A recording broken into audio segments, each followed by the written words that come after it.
গাধার একটা পদচিহ্নের ভিতরে গাধা হেঁটে যাচ্ছিল রাস্তা দিয়া, নরম মাটিতে পায়ের চিহ্ন পড়ে গেছে, গর্ত হয়েছে, সেই গর্তের ভিতরে গাধা পেশাব করেছে, গর্তটা পরিপূর্ণ হয়ে গেছে গাধার পেশাবে। পিঁপড়া একটা যাচ্ছিল কোথাও, সে হাঁটতে হাঁটতে গাধার পেশাবের মধ্যে পড়ে গিয়েছে, সামান্য বাতাসে পানিটা নড়তেছিল। পিঁপড়া তখন নাকি বলতেছে যে ভূগোলের পাতায় পড়েছিলাম সেই পাঠশালার জীবনে, পৃথিবীতে নাকি আটলান্টিক নামক একটা মহাসাগর আছে, শেষ পর্যন্ত আমি সেই আটলান্টিক মহাসাগরই পড়ে গেলাম। এই উত্তাল ঢেউ অতিক্রম করে কেমনে আমি কেনারায় যাব? কোত্থেকে যেন একটা শুকনা তেঁতুলের পাতা এসে পড়েছে গাধার পেশাবের ভিতরে। পিঁপড়া বহু কষ্ট করে ওই পাতার উপরে উঠে বসেছে। পাতাটি ঢেউয়ের তালে তালে সামনের দিকে এগিয়ে যাচ্ছে।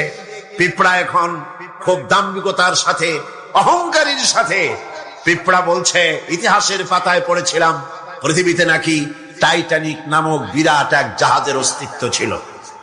শেষ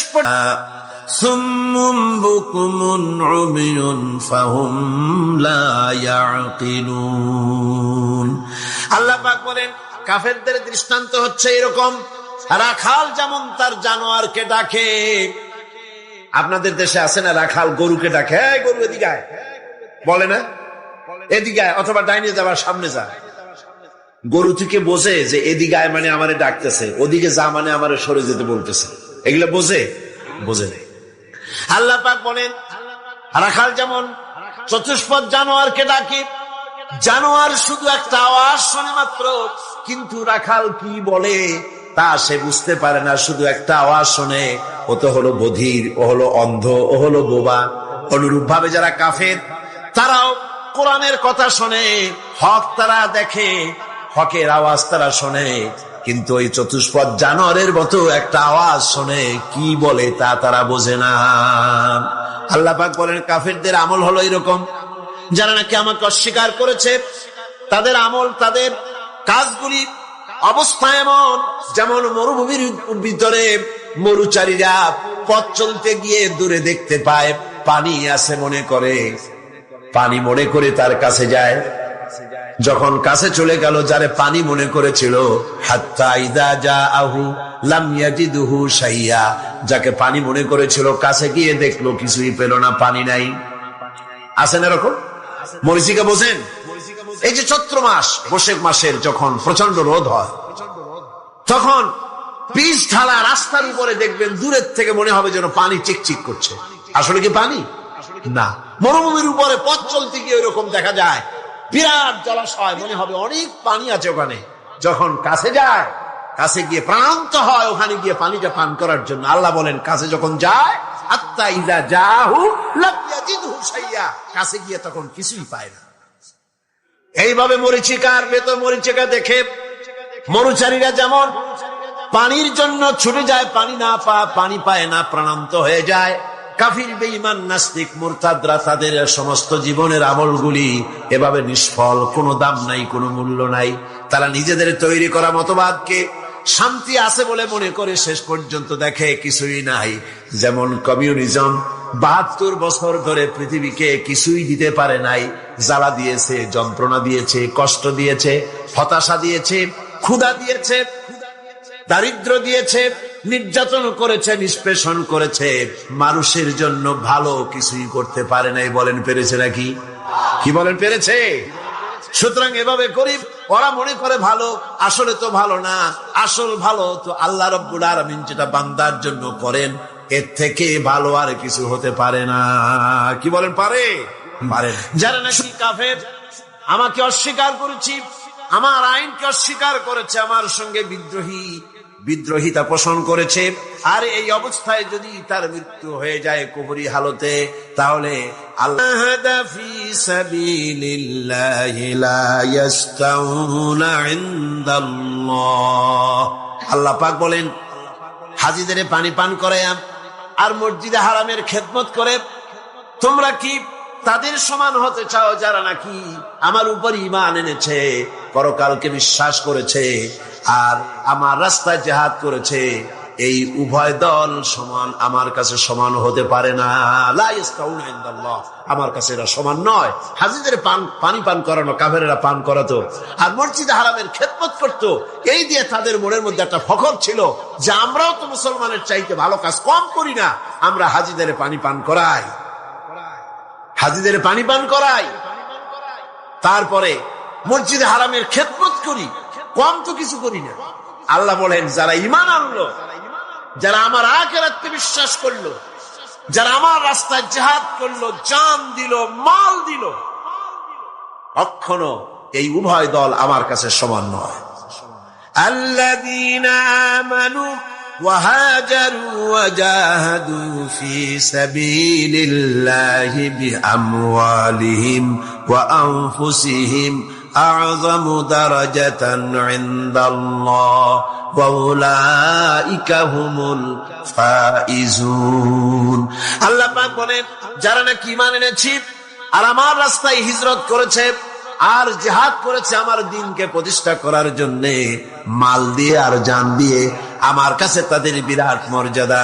আর ওরাই ইন হুয়া ইল্লা ওয়াহিয়ুন ইউহা, আমার নবী নফসকে অনুসরণ করে, প্রবৃত্তিকে অনুসরণ করে কোনো কথা বলেন না।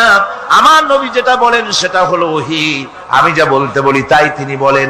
ওয়ালাউ তাকাওয়ালা আলাইনা বা'দাল আকাবিল, আমার নবী যদি নিজের থেকে বানিয়ে কোনো কথা যদি কোরআনের ভিতরে আমার নামে চালায় দিতেন, আমি আল্লাহ রাব্বুল আলামিন আমার নবীর ডান হাতকে চেপে ধরতাম আর তার কণ্ঠ নালীকে আমি আল্লাহ রাব্বুল আলামিন কেটে ফেলে দিতাম। তিনি যা বলেছেন সব কার কথা? আল্লাহ পাকের কথা। তিনি হচ্ছেন গোটা বিশ্বের সর্বশ্রেষ্ঠ চরিত্রের আধার। তার চরিত্রের সার্টিফিকেট আল্লাহ পাক দিচ্ছেন। চরিত্রের সার্টিফিকেট কে দিলেন? আল্লাহ পাক দিয়েছেন। কোরআনে কারীমের মধ্যে আল্লাহ রাব্বুল আলামিন বলেন ওয়া ইন্নাকা লাআলা খুলুকিন আযীম, নবী হে আপনি হচ্ছেন পুত পবিত্র চরিত্রের উপরে প্রতিষ্ঠিত। সুবহানাল্লাহ, আপনি শ্রেষ্ঠ চরিত্রের উপরে প্রতিষ্ঠিত। দেখুন রাসূল করিম সাল্লাল্লাহু আলাইহি ওয়াসাল্লাম নবুয়ত পাওয়ার পর যখন তিনি ঘরে প্রবেশ করেছেন, সর্বপ্রথম হযরত জিবরাইলের সঙ্গে জীবনের প্রথম দেখা, ভয় পেয়েছেন, শরীরে জ্বর এসেছে এবং হযরতে খাদিজাকে গিয়ে বলছেন যে আমাকে ঢেকে দাও, আমি ভয় পেয়েছি। হযরতে খাদিজাতুল কুবরা রাদিয়াল্লাহু তাআলা আনহা তিনি রাসূলকে বলছেন আবুল কাসেম, হে কাসেমের পিতা, আপনার ভয় পাওয়ার কোনো কারণ নাই, আপনাকে জিন বা শয়তান কোনো অনিষ্ট করতে পারে না, কারণ আপনি এতিমদেরকে মিসকিনদেরকে খেতে দেন, আপনি বিধবাকে আশ্রয় দেন, আপনি প্রতিবেশীর হক আদায় করেন, আপনি আত্মীয়দের হক আদায় করেন। কি সার্টিফিকেট দিচ্ছেন? স্ত্রী তো স্বামীর জন্য ভালোবাসা দিতে পারে, মহব্বত দিতে পারে, জান দিতে পারে, কিন্তু ঈমান তো আনতে পারে না। ঈমান আনা তো এত সহজ ব্যাপার না।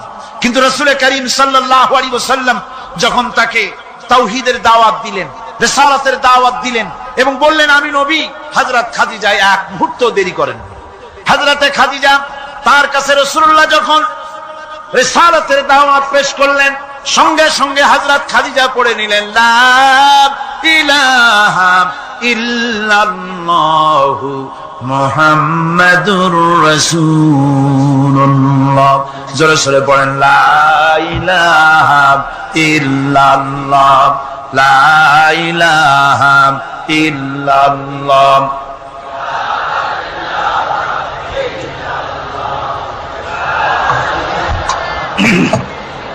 মুহাব্বতের সাথে জোরে সোরে পড়েন লা ইলাহা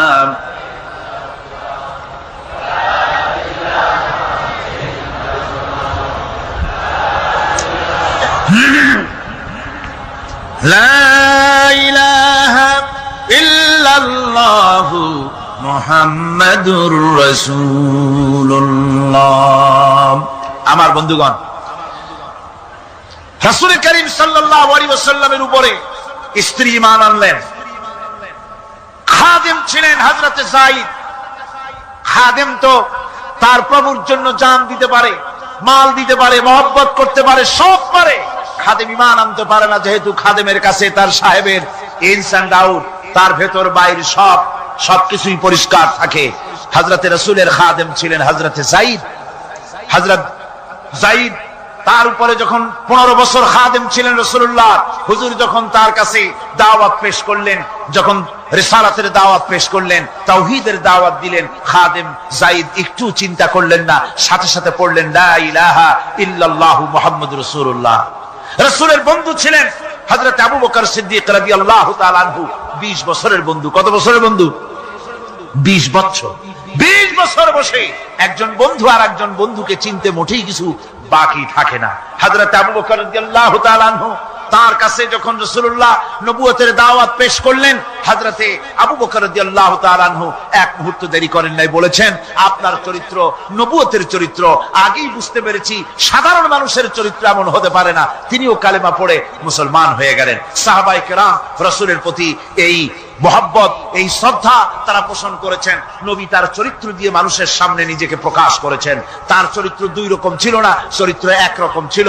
ব্যক্তিগত চরিত্র আর পারিবারিক চরিত্র দুরকম না।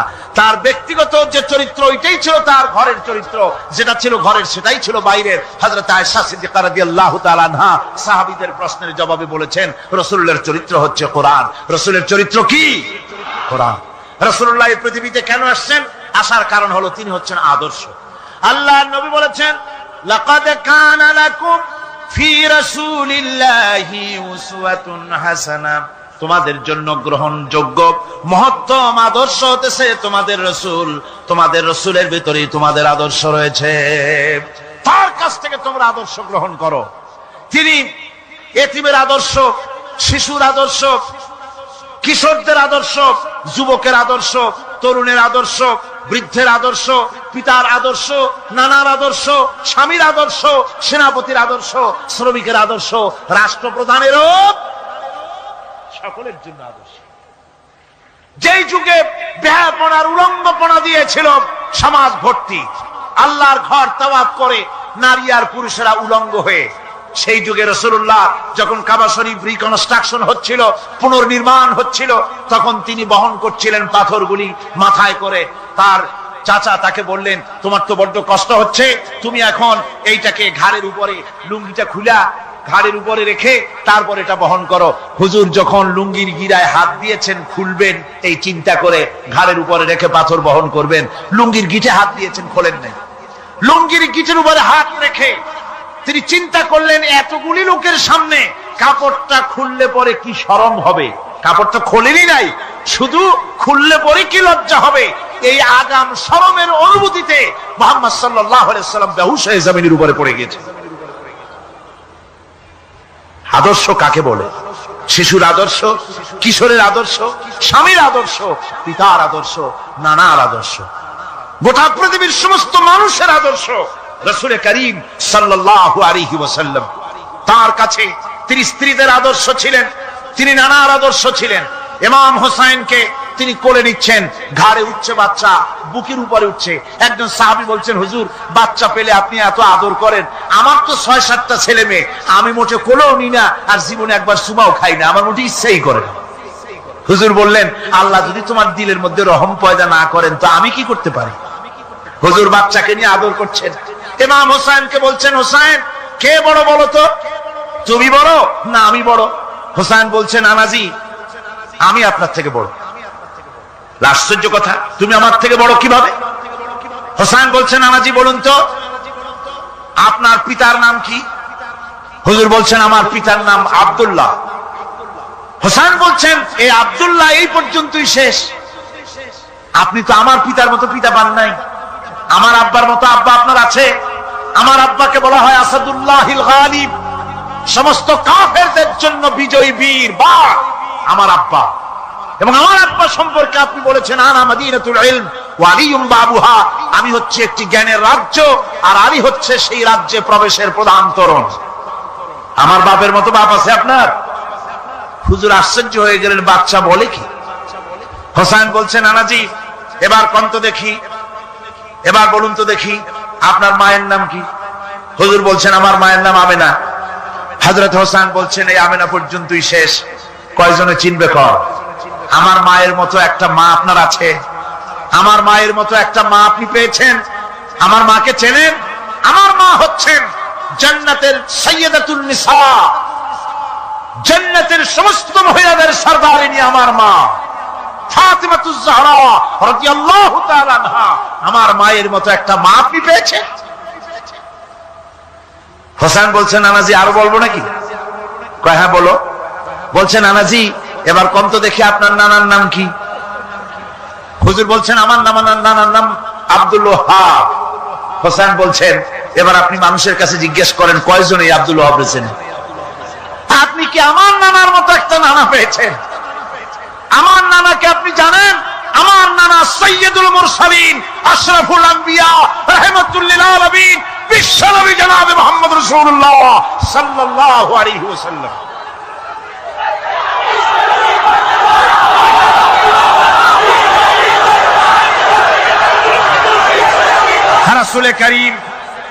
রাসূল করিম সাল্লাল্লাহু আলাইহি ওয়াসাল্লাম হোসেনকে বুকের সাথে জড়িয়ে ধরে হোসেনের ঠোঁটের উপরে, তার চিবুকের উপরে, তার গন্ডদেশে, তার কপলে বারবার চুমো খেতে লাগলেন আর বললেন, নানা আমি আজকে তোমার সামনে হেরে গেলাম। সুবহানাল্লাহ ওয়া বিহামদিহি। কি আদর করতেন তিনি বাচ্চাদেরকে। রাসূলুল্লাহ রাস্তা দিয়ে যেতেন আর বাচ্চারা খেলাধুলা ছেড়ে রাসূলের কাছে ছুটে আসতো। একবার তো রাসূলুল্লাহ একটা বাচ্চার মাথায় হাত বুলিয়ে খেলা ছেড়ে দিয়ে ছুটে আসছে। হুজুর তাকে জিজ্ঞেস করলেন, তোমার সাথে যে পাখিটা থাকতো সেই লাল পাখিটা কই? ছেলে তো কেঁদে ফেললো। ছেলে বলে ফেললো যে আপনি বিশ্বনবী, আমি একটা ছোট্ট মানুষ, আমার পাখির খবর আপনি রাখেন। সুবহানাল্লাহ ওয়া বিহামদিহি। রাসূলুল্লাহ তার চরিত্র দিয়ে মানুষকে জয় করেছিলেন, মহব্বত দিয়ে। তরবারি দিয়ে ইসলাম প্রতিষ্ঠিত হয় নাই, ইসলাম এসেছে মহব্বত দিয়ে, উদারতা দিয়ে, ভালোবাসা দিয়ে। তরবারি দিয়ে ইসলাম বিজয় হয় নাই পৃথিবীর বুকে। পিতামাতার প্রতি ভালোবাসা ইসলামের এক মহান শিক্ষা, যা দেখতে পাওয়া যায় রাসূলুল্লাহ সাল্লাল্লাহু আলাইহি ওয়াসাল্লামের চরিত্রে। আল্লাহ রাব্বুল আলামিন বলেন, وَقُلْ لَهُمَا قَوْلًا كَرِيمًا। মা বাবার সঙ্গে সম্মানজনক কথা বলো, খবরদার বেয়াদবি করবে না। আর মা বাবার জন্য, তাদের জন্য আমি আল্লাহ রাব্বুল আলামিনের কাছে দোয়া করো, রব্বিরহামহুমা কামা রাব্বায়ানি সাগীরা। পড়েন সবাই, রব্বিরহামহুমা কামা রাব্বায়ানি সাগীরা। আল্লাহ রাব্বুল আলামিন শিখাই দিলেন, বান্দারে তোর মা বাপের জন্য আমার কাছে দোয়া করায়। আল্লাহ আমার মা বাপ যেমন ছোট্টবেলায় আমাকে স্নেহের কোলে লালন পালন করেছে, মাবুদ গো আমার মা বাপকে তোমার রহমতের কোলে লালন পালন করো। আল্লাহ শিখাই দিচ্ছে। হাদিস শরীফ এসেছে, হুজুর বসে আছেন মসজিদে নববীতে, সাহাবায়ে কেরাম বসা। এক বৃদ্ধা মহিলা প্রবেশ করেছেন মসজিদে, হুজুর তাকে দেখে দাঁড়ায় গেলেন। মহিলা আসার পর নবীজি নিজের গায়ের চাদর বিছিয়ে দিলেন। মহিলা চলে যাওয়ার পর সাহাবায়ে কেরাম জিজ্ঞেস করলেন, হুজুর একজন সাধারণ মেয়ে লোকের জন্য হুজুর নিজের চাদর বিছাইলেন, বুঝলাম না ফজিলত কি, চিনলাম না মেয়ে লোকটাকে। হুজুর বলেন, সাহাবীরা চাদর তো ভালো, হক তো আদায় করতে পারি নাই, চিনতে পারো নাই, তোমরা বুঝতে পারো নাই। আমি দুনিয়া আসার পর আমার মায়ের দুধ আমার কিসমতে তেমন হয় নাই, আমি আমার মায়ের যত্ন তেমন পাই নাই, স্নেহ আদর তেমন পাই নাই। যার বুকের দুধ খাইয়া, যার কোলে কাখে চড়ে আমি বড় হয়েছি, ইনি আমার সেই দুধ মা হযরতে হালিমাতুস সাদিয়া। বন্ধুরা, মা যদি বেঁচে থাকে, রাত্রে বাড়ি গিয়ে পায়ে ধরুন, বলেন মা অন্যায় করেছি, জীবনে বহু বেয়াদবি করেছি, আমারে মাফ করে দাও। বিশ্বাস করুন, মা বাপের যদি খেদমত করেন, মা বাপ যদি রাজি থাকে, রিজকে, খাদ্যে, টাকায়, ইজ্জতে জীবনেও কষ্ট হবে না। বিপদে অবিচলতার মুক্ত প্রতীক বিশ্বনবী মুহাম্মদ সাল্লাল্লাহু আলাইহি ওয়াসাল্লাম। সর্ব অবস্থায় আল্লাহর উপর ভরসা করে ধৈর্য ধরার ক্ষেত্রে তিনি স্থাপন করেছিলেন এক অনন্য দৃষ্টান্ত। হিজরতের ঘটনা তার প্রকৃষ্ট উদাহরণ। আমার ভাইয়েরা, বিপদে অবিচলতা আমাদেরকে পয়গম্বরেরা শিক্ষা দান করেছেন। আমরা দেখতে পেয়েছি বিশ্বনবী জনাবে মুহাম্মদুর রাসূলুল্লাহ সাল্লাল্লাহু আলাইহি ওয়াসাল্লাম হিজরতের রাত, কাফেরেরা চতুর্দিকে দাঁড়ানো। হযরত জিবরাইল এসে বলেন, ইয়া রাসূলুল্লাহ, হে কাফেরেরা চতুর্দিকে ঘিরে দাঁড়িয়েছে, গভীর রাত, এখন হাতে তাদের তরবারি, সকাল হলে পরেই তারা আপনাকে মেরে ফেলে দিবে, তাড়াতাড়ি উঠেন, মদিনার দিকে চলে যান। আল্লাহ নবী ঘুমের থেকে জেগে হযরত আলীকে ডেকে বলেন, আলী, আল্লাহ অর্ডার করেছে আমি মদিনায় চললাম, আমার বিছানার পরে আমার চাদর গায়ে দিয়ে শুয়ে থাকো। হযরত আলী বলেন, আল্লাহর হাবিব, আপনার চাদর গায়ে দিয়ে ঘুমিয়ে থাকবো, সকালবেলায় কাফির বেঈমানেরা আপনার বিছানার পরে আপনার চাদর গায়ে দেওয়া অবস্থায় আমি আলীকে তারা মুহাম্মদ মনে করবে, আর আমি আলীকে নবী মনে করে তারা তাদের তরবারি দিয়া কেটে কেটে টুকরা টুকরা করে আমারে বিদায় করে দেবে দুনিয়া থেকে। এতটুকুনো পরোয়া করি না, বরং আমার দিলের মধ্যে এটাই তৃপ্তি থাকবে যে আমি আলীর জীবনের বিনিময় আল্লাহর হাবিব দুনিয়ায় বেঁচে আছেন। নবীজি ঘরের থেকে বেরোলেন, চতুর্দিকে কাফেরেরা দাঁড়ানো। আল্লাহ নবী হাতে এক মুষ্টি বালু হাতে নিয়ে শাহাতেল বজু পড়ে তিনবার দম করে বালুগুলো ছেড়ে দিলেন। বালিগুলি ঘরের চতুর্দিকে কাফেরদের চোখে চলে গেল। পরবর্তী সময় রব্বুল আলামিন ডেকে বলেন, নবীরে, বালি যখন নিক্ষেপ আপনি করেছিলেন, ধুলাগুলি আপনি তো শুধু নিক্ষেপ করেছিলেন, কিন্তু চতুর্দিকে কাফেরদের চোখে গেল কেমনে? একদিকে মেরেছিলেন, সেই দিকেই তো যাওয়ার কথা ছিল, চতুর্দিকের কাফেরের চোখে চোখে সেগুলো পৌঁছে গেল কেমনে? ওয়ামা রামাইতা ইদ রামাইতা ওয়ালাকিন্নাল্লাহ রামা। আপনি মারছিলেন। আল্লাহ নবী হযরত আবু বকরকে সঙ্গে করে নিয়ে চললেন মদিনার দিকে, উল্টা পথে রওনা করলেন। বারবার কাবা শরীফের দিকে তাকাতে লাগলেন। বুখারী শরীফে এসেছে, নবীজি বারবার কাবার দিকে তাকিয়ে বলতেছেন, রে কাবা, বড় আশা ছিল তোর কাছে থাকবো, তোর খেদমত করব, কিন্তু তোর নিষ্ঠুর সন্তানেরা তোর কাছে আমারে থাকতে দিল না রে। আল্লাহ নবী মিসফালা দিয়ে জাবালে কেদোয়ার উপর দিয়ে চলে গেলেন জাবালে সুরে। গুহার কাছে যখন গিয়েছেন, হযর রক্ত হয়ে গেল। হযরত আবু বকর রাদিয়াল্লাহু তাআলা আনহু বলছেন, হুজুর, আর উপায় নাই, দিন হয়ে গেল, এখন বুঝি ধরা পড়ে যাব, ওই গুহার মধ্যে গিয়ে আশ্রয় নেই। তবে আপনি দাঁড়ান, গুহার ভিতরেই পাহাড়িয়া গুহা, বিচ্ছু থাকতে পারে, সাপ থাকতে পারে, আমি আগে ঢুকি, যদি কোনো হিংস্র প্রাণী থাকে আমার উপর দিয়া আঘাত হয়ে যাক, আল্লাহর নবী হেফাজতে থাকুন। হযরত আবু বকর রাদিয়াল্লাহু তাআলা আনহু গুহার ভিতরে নামলেন। নেমে গুহা সাফ করে হুজুরকে ডাকলেন। হুজুর তাশরীফ ফরমালেন গুহার মধ্যে। হুজুর বলেন, আবু বকর, হেঁটে হেঁটে কষ্ট হয়ে গেছে, তুমি বসো, তোমার উরুর উপরে মাথা রেখে আমি একটু ঘুমায়ে যাই। আল্লাহর হাবিব ঘুমায় গেলেন। হযরত আবু বকর লক্ষ্য করে দেখেন চতুর্দিকে অনেকগুলি গর্ত দেখা যায়। এই গর্ত থেকে সাপ আসতে পারে, বিচ্ছু আসতে পারে মনে করে নিজের গায়ের চাদর ছিঁড়ে ছিঁড়ে গর্তগুলি বন্ধ করা শুরু করে দিলেন। কয়েকটা গর্ত বন্ধ করার মতো চাদর আর নাই, পাও দিয়ে চেপে ধরলেন। এক পাহাড়িয়া বিষধর সাপ বেরোবার জন্য চেষ্টা করে বেরোবার পথ খুঁজে নেই পেয়ে হযরত আবু বকরের পায়ের উপরে দংশন করেছে। বিষের যন্ত্রণায় হযরত আবু বকরের চোখ থেকে পানি দরদর করে পড়ছে। রাসূলুল্লাহর ঘুম ভেঙে গেল। আল্লাহর নবী তাকিয়ে বলেন, আবু বকর, চোখে পানি কেন? বাড়ির কথা বুঝি মনে পড়ে গেছে? হযরত আবু বকর বলেন, ইয়া রাসূলুল্লাহ, আল্লাহর নামে কসম করে বলি, যেই দিন আমি ঈমান এনেছি ওই দিন থেকে আমার মা বাপ, আমার কোলে আমার সন্তান, আমার স্ত্রী, আমার জায়গা জমি ঘর বাড়ি, এমনকি আমার নিজের আত্মার চাইতে হুজুর আপনারে ভালোবাসি বেশি। তাহলে কাঁদো কেন? হযরত আবু বকর বলেন, হুজুর, বাড়ির জন্য কাঁদি না, ছেলেপেলের জন্য কাঁদি না, সাপে দংশন করেছে, যন্ত্রণায় কাঁদতেছি। আল্লাহ নবী সঙ্গে সঙ্গে মুখ থেকে থুতু বার করে যন্ত্রণার জায়গায় লাগাই দিলেন। সঙ্গে সঙ্গে যন্ত্রণা বন্ধ হয়ে গেল। হুজুর বললেন, আবু বকর, প্রথম যখন তোমার এই আঘাত করেছিল সাপে, আমাকে কেন তাড়াতাড়ি বলো নাই? এতক্ষণ তো তোমার কষ্ট হতো না। হযরত আবু বকর বলেন, ইয়া রাসূলুল্লাহ, ওটা তো সাপে কাটার যন্ত্রণা, ওই যন্ত্রণায় আমার রক্ত জ্বলতেছে, যন্ত্রণায় যন্ত্রণায় আমার কলেজাটা যদি ফেটেও যেত। আল্লাহর হাবিব আরাম ফরমাচ্ছিলেন, আমি তাকে আরামে বিঘ্ন ঘটাতে পারতাম না। আমার ভাইয়েরা, হযরত আবু বকর, হযরত রাসূল দুজন বসে আছেন। এমনি সময় কাফের বেঈমানেরা খুঁজতে খুঁজতে জায়গা মতো এসে গেছে। একজনে বলে ভিতরে আছে, আর একজনে বলে নাই। পায়ের যদি থাকবে তাহলে মাকড়সায় জাল বুনালো কি করে, পাখি ডিম পেড়ে বসে আছে কি করে, তাদের সন্দেহ হতে লাগলো। এর মধ্যে নাই, একজন বলে আছে আর একজন বলে নাই। হযরত আবু বকর ভয়ের চোটে কেঁদে ফেলেছেন, হুজুর আর উপায় নাই। এই যে অবস্থান, এই অবস্থার ভিতরে, এই অবস্থার ভেতরেও আল্লাহ নবী এতটুকু ঘাবড়ে যান নাই। শত্রুরা তরবারি নিয়ে এসেছে, সুযোগ পেলেই একটু তাকালেই দেখতে পাবে, তুলে মেরে ফেলে দেবে। আল্লাহর হাবিব মোটেই ধৈর্য হারালেন না, এতটুকু হতাশ হলেন না।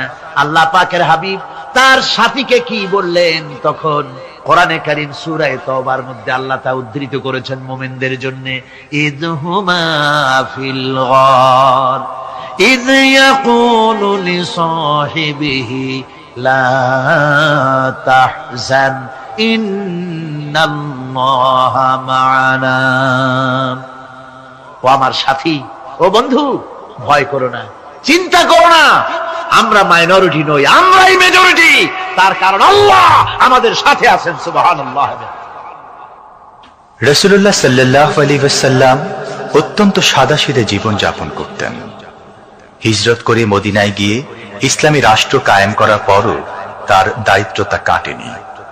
হাদিসে এসেছে সে কথা। হযরত আবু হুরায়রা রাদিয়াল্লাহু তাআলা আনহু বলেন, আমি রাসূলুল্লাহর কাছে গেলাম, হুজুরকে গিয়ে সালাম করলাম। আল্লাহর নবী সালামের জবাব দিলেন, কিন্তু দেখতে পেলাম মুখ নড়ে, আওয়াজ বেরোলো না। কারণ কি? কাছে গিয়ে দেখি নবীজি ক্ষুধার যন্ত্রণায় কথা বলতে